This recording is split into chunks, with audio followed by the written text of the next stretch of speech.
The movie kicks off with a beautiful train ride to Istanbul. Inside one of the train compartments, we find a man who looks like a local Muslim, complete with a long beard and a cap.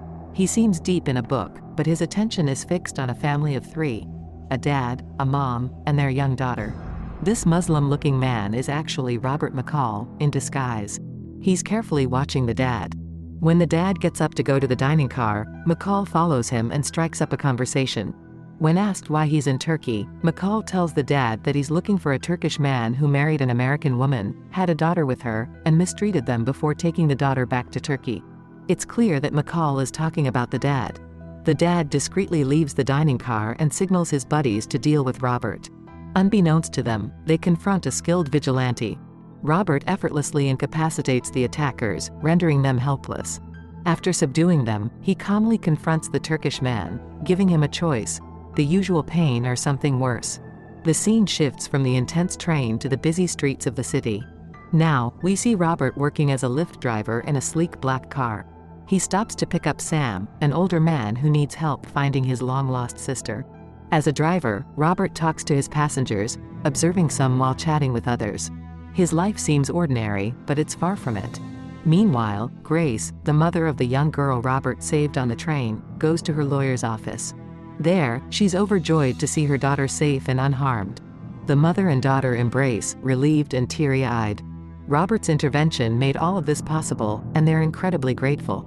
Yet, Robert remains unassuming and quietly observant, always ready for the next passenger and the next mission life throws his way. The scene suddenly changes to a home in Brussels.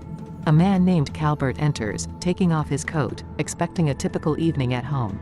However, what he finds in the dining room is far from ordinary. His wife, with a bruised and bloodied face, is sitting at the dining table, crying. Before Calbert can understand the situation, a heartless man shoots his wife right before his eyes. The men then force Calbert to hold a gun to himself.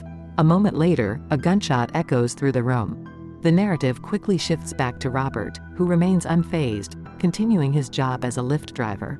He arrives to pick up his next passenger, a man assisting a visibly distressed woman into the cab. She seems to be in severe pain, but Robert remains silent.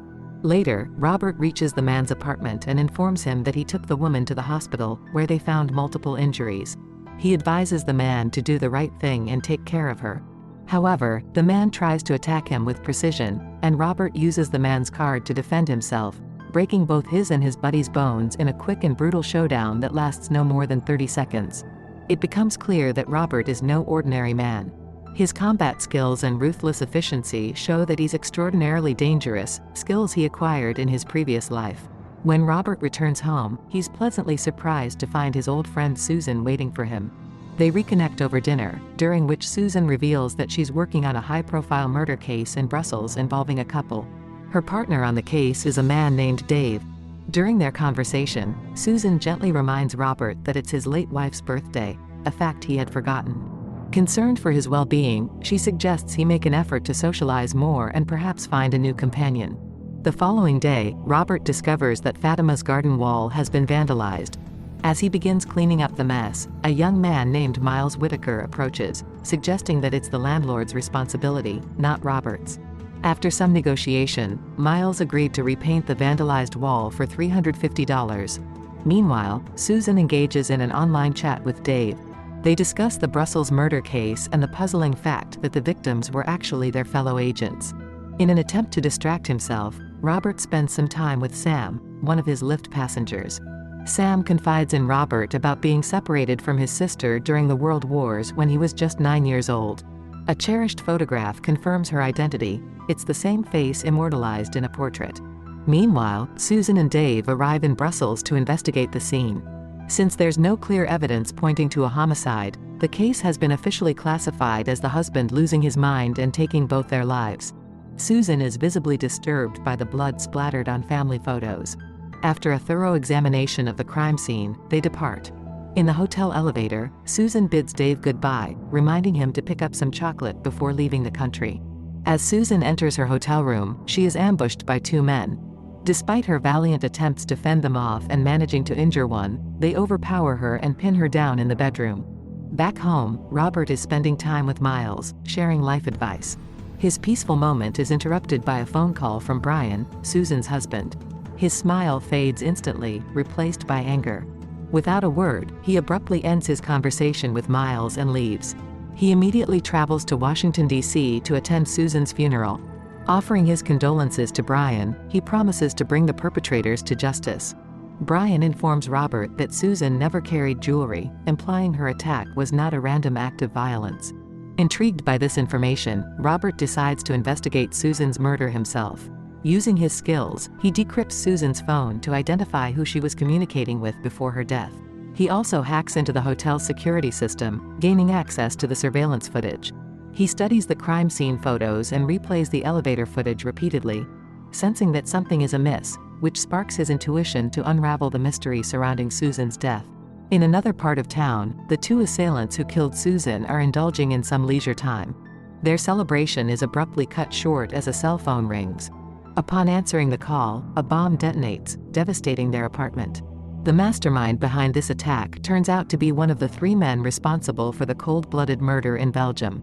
Simultaneously, Robert reunites with his former partner, Dave. Dave is visibly shocked to see Robert alive, as he had believed he was attending Robert's funeral. He expresses his disappointment in Robert for not letting him know he was alive, despite their 6-year-long partnership. Ignoring Dave's reproach, Robert shares his suspicion that Susan's murder was a premeditated act, pointing out the peculiar fact that she hadn't pressed the elevator button. Seeking answers, Robert delves into Susan's last case, suspecting it could provide insights into her murder.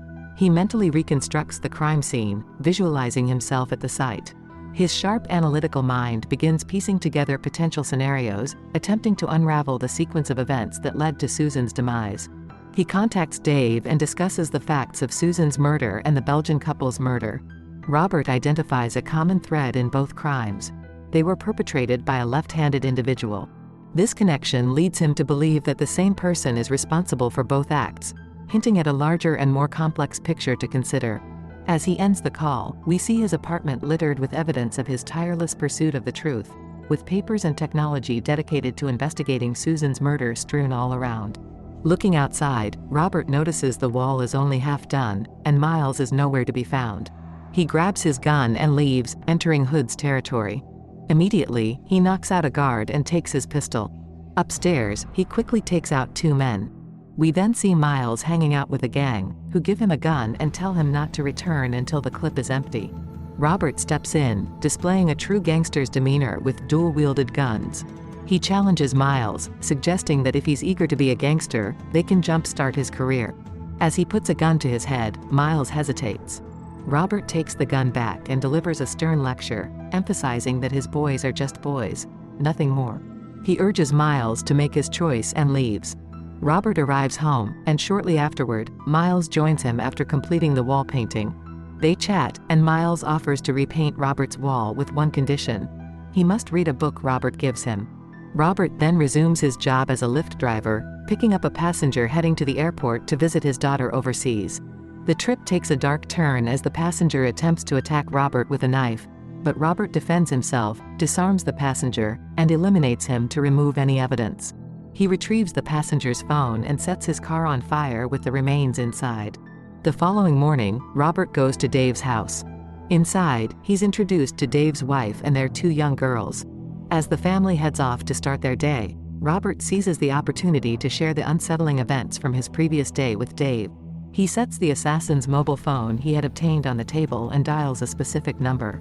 To their surprise, Dave's cell starts to ring, revealing him as the orchestrator behind the string of murders. Dave confesses to his crimes, justifying them as acts of a betrayed government mercenary. He claims Susan's murder was necessary to prevent her from uncovering his involvement in the Belgian killings.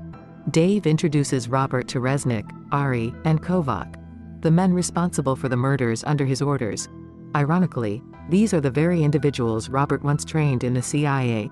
Robert informs them their error was killing Susan, and each of them will pay for it. He promises to seek revenge for what they did to her.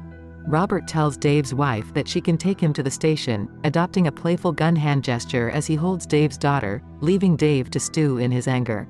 Dave and his 3 companions head to Brian's house to eliminate him, but Robert has already moved Brian to a safe house. Frustrated, they return to Robert's home. Miles, occupied with painting, senses danger and alerts Robert. Miles hides in a secret compartment while Robert uses surveillance cameras. Dave grows suspicious of a two-way mirror, but his phone call with Robert misleads him. A relieved Miles leaves his hiding spot but is soon cornered at gunpoint by Dave's men. The narrative transitions to Robert heading to a small town where he once lived with his wife. This town is undergoing an evacuation due to an impending storm and hurricane.